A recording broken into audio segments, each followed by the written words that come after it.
Did you know the Mali Empire was once so rich its king caused gold to lose value across an entire continent? Imagine a place where gold was so plentiful it was almost taken for granted, where the streets of cities sparkled with the wealth of empires and the world looked on in awe. That's right, Mansa Musa, the richest man in all of recorded history, led an empire where gold was as common as dust. His fortune was so vast it's said he could barely count it, and his generosity was legendary. But just a few centuries later, this mighty powerhouse faded into the sands of time. How did such a wealthy and influential empire crumble? Let's dig in and uncover the story behind Mali's meteoric rise and its dramatic fall. The Mali Empire rose in the 13th century, right in the heart of West Africa.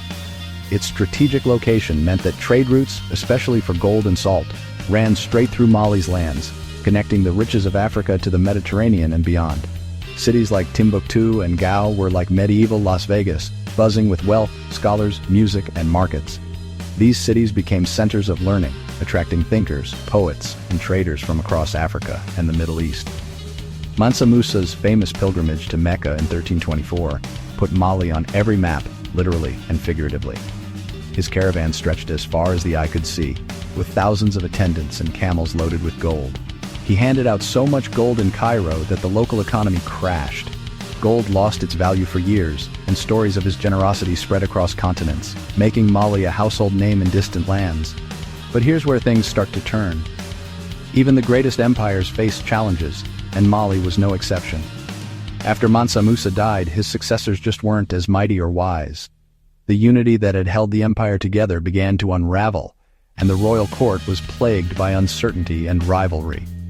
Infighting broke out among royal families. Brothers, cousins, and generals all vied for power, weakening the empire from within and making it vulnerable to outside threats. Neighboring kingdoms like the Songhai took notes and then took territory.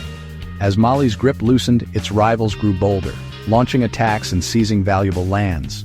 The once bustling trade routes began to slip from Mali's grip. Merchants who once flocked to its cities started looking elsewhere, and the empire's influence began to wane. To make matters worse, the empire depended too much on trade.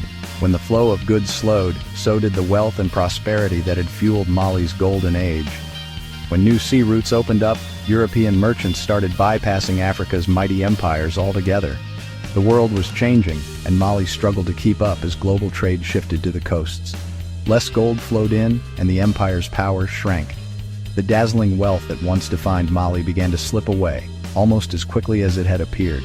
Internal revolts and outside attacks chipped away at what was left. The empire was battered from all sides, and its leaders struggled to hold on to what little remained. By the 1600s, the Mali Empire was just a shadow of its former self, remembered mostly in legend and song. The stories of its glory lived on, passed down by griots, West African storytellers, who kept the memory of Mali alive. It's wild to think, a kingdom so rich and advanced could vanish so fast. The rise and fall of Mali is a powerful reminder of how quickly fortunes can change, and how even the greatest civilizations are never immune to the tides of history. But that's the lesson of history. No empire, no matter how golden, lasts forever. The sands of time eventually cover even the brightest treasures, leaving only stories and ruins behind.